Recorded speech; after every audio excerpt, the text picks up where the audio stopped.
Well, guys, I am sick. Sick of these guys thinking they're the experts still, am I right? These guys... Okay, I'm actually sick too. But also, I'm sick of these guys. Pete, Kyle. As soon as I call them out, they start knowing ball. They correct all their decisions. They have pretty good weeks this week. And well, I, on the other hand, let's just say I'm better than them. I'm doing better than them. Look at my score. Look how well I'm doing, all right? 42-21 is my new win/loss ratio, which actually is the same win-loss ratio I had last week, is 66% right. 2 out of 3 games I get correct. I'm finding consistency here, and I'm liking it. So now we rank 273,000 out of everyone. We're almost in the top 80 percentile, so that means we're almost smarter than 80% of people have better picks, and we have a beautiful, blazing 420 points that we've acquired after week 4. My coin, on the other hand, let's take a look at you. We are at 17 and 14. My coin is better than 50% odds right now. Let's take a look at the percentages for that. That's going to be 55% correct almost after 2 weeks of just flipping a coin. That's going to be better than almost 40% of people. So my coin is actually smarter than almost 40% of people, which is kind of funny. Anywho, we're going to take a look at what our experts did, our self-proclaimed experts that I love to trash on every week. And actually, it's going to be a little bit harder this week to trash on them because our beautiful Kyle and Pete are bald-headed twins. Kyle went 10 for 5 last week and Pete went 11 for 4 last week. Wow, pretty impressive. Just so you know, last week the Packers tied with the Cowboys and they counted their picks as losses for that game. On the ESPN Pick'em, they don't allow you to pick like a tie between those, either or, so they don't count it towards your negative points. It doesn't count negatively towards you.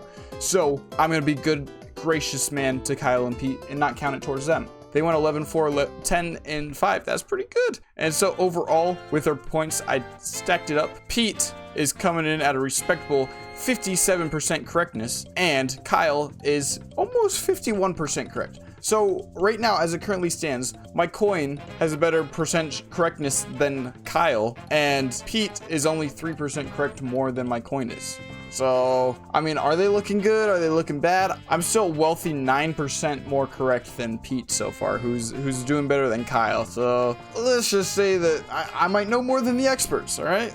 They're trying to get sneaky with these picks and everything, and we're not gonna even look at their picks. I don't care. I'll just see what they picked last week and see how well they went, because I'm sick of it. They're telling me who's gonna be best for everything, and honestly, maybe they're just trying to get people to funnel money into FanDuel and lose their bets. I'm not saying that's true. I'm saying it's a possibility, because let me remind you, they're sponsored by FanDuel. And as I argue every single time to get the point across, it looks really dirty if you tell people these are the best bets to do for the week, then you recommend some really bad betting advice for people, and then you're sponsored by a sports betting book, right? Looks dirty. Got to reiterate that point every single time. Not saying they're doing it on purpose, just saying it looks dirty. Now let's continue to shit on our favorite company, everyone's favorite company, FanDuel, because every week they have a crazy ass power rankings, and this week is no different. And I have to be the first one to say this, all honesty here. What are the Packers doing in the 3 spot? I'm a big Packer fan myself. We do not need to be in the 3 spot. We have not been acting like we're the 3rd best team in the NFL for the past 2 weeks. I'm sure we're going to get straightened out and be strong towards the end of the season, but right now we're just not looking like that. All right, so why are we in the 3 spot below a lot of these really good teams? A couple other fun things to point out here is the Chiefs, Chargers, 49ers, and Rams. All those teams have something similar, and that's the case that the Chiefs won their last game. They go down in the ranking apparently. The Chargers lost their last game. They went up in the ranking. The 49ers lost their last game. They went up in the ranking. And the Rams won their last game and they went down in the rankings. And these were against pretty good teams. Let me remind you, the Rams were fighting against the Colts. Both were undefeated going in. It was a close match and the Rams went on top. What are the Colts doing down here? What are the Buccaneers doing down here? These are 2 really good teams. The Buccaneers lost to the Eagles, which are number 2, but it was a pretty close fight. The 49ers really shouldn't be this high up. They're not that good. They're not that good. I'm sorry. The Broncos are starting to find their place. They're starting to make their way up the leaderboard. Like I said, I think they're really underrated last week, and they're starting to get up there. Same with the Chargers. The Chiefs should not be on top of either of these 2 teams. Maybe they'll be tied with the Broncos. I could see a world where that makes sense, but definitely not. The Chargers are the best one in their division right now. That's just a hard truth. And then don't get me started on this side. Bears should be last place. Of course. Bears should be number 32. There's probably a lot more things to point out and poke fun at here, but we just don't got the time for that. You know what we do have the time for? We have time for my week 5 picks. That's right. I'm going to tell you who's going to win this week. Like I said, this is not gambling advice. You got to be 21 plus to gamble anyways, all right? So what are you youngsters doing here? Were you just looking here to learn a little ball from your boy, from Uncle Harry's got you. All right, so I got to update a lot of these. These were placed like way before the season started. So we got to do some course correcting here. I still think Rams take 49ers. I said 49ers are not that good. Vikings, I think, take Browns. I'd like to think. These two teams are a little bit tricky because I think the Vikings get a little overrated. I think the Browns are a little underrated. But I think the Vikings still have pretty good odds to beat the Browns. They're just a better equipped team. This, on the other hand, Raiders versus Colts, I'm taking the Colts. Colts know how to do it. They're going to close this game out. Giants versus Saints. Giants are looking really good. And even though they're not the favorite to win because the Saints are playing at home or whatever, Giants are winning this. Come on, you got Jackson Dart, Cam Skadbu. Saints have a stadium for them to play in. Cowboys will take the Jets. The Eagles or the Broncos. I think I gotta stick with the Eagles here. I do like the Broncos play. I think they're getting better every week. But the Eagles are still just, you know, they're pretty strong. They're pretty strong right now. All right.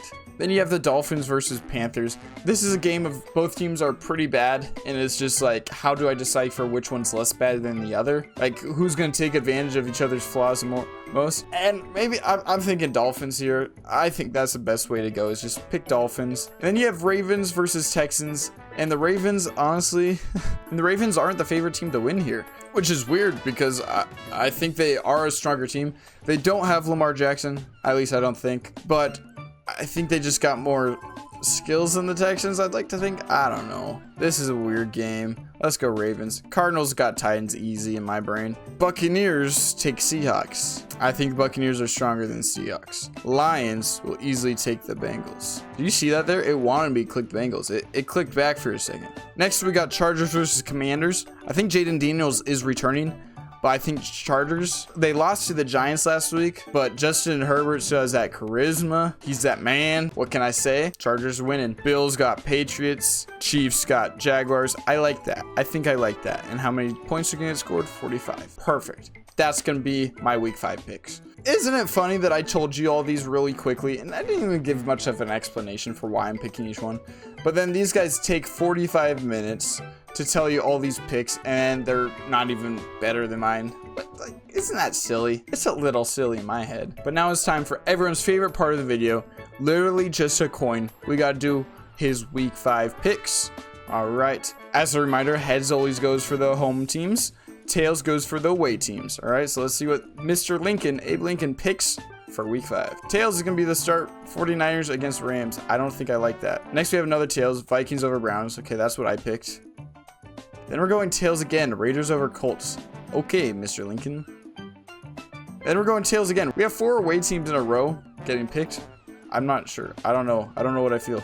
5. Finally, we're going for heads. And of course, it has to be picking the Jets against the Cowboys. Let's hope, right? Who likes the Cowboys here? Let's hope the Jets can beat the Cowboys, but I see that pretty unlikely. And we're back to tails here.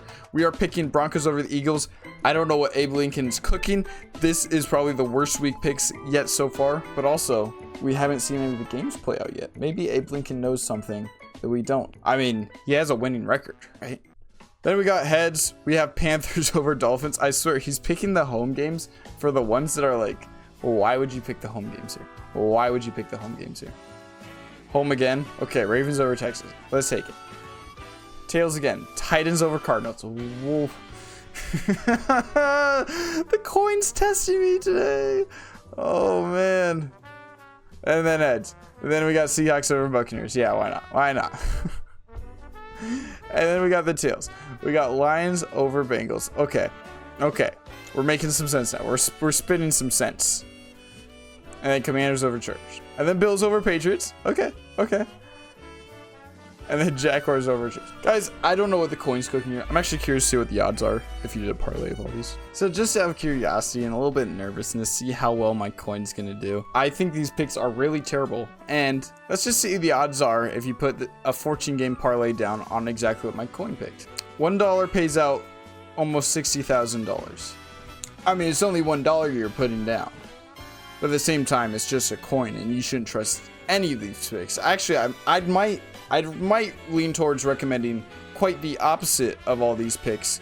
Might be better odds than what my coin picked this week. So take that with what you will. Like I said, I don't recommend any of this for gambling. It's literally just for fun. We're gonna see how we do this week. I'd like to hope that Pete and Kyle can somehow find a way to beat my coin this week, because that would be crazy if they didn't. So thanks for watching. I guess I'll see you in the next one. Bye bye, guys. Mwah, mwah. Don't get sick.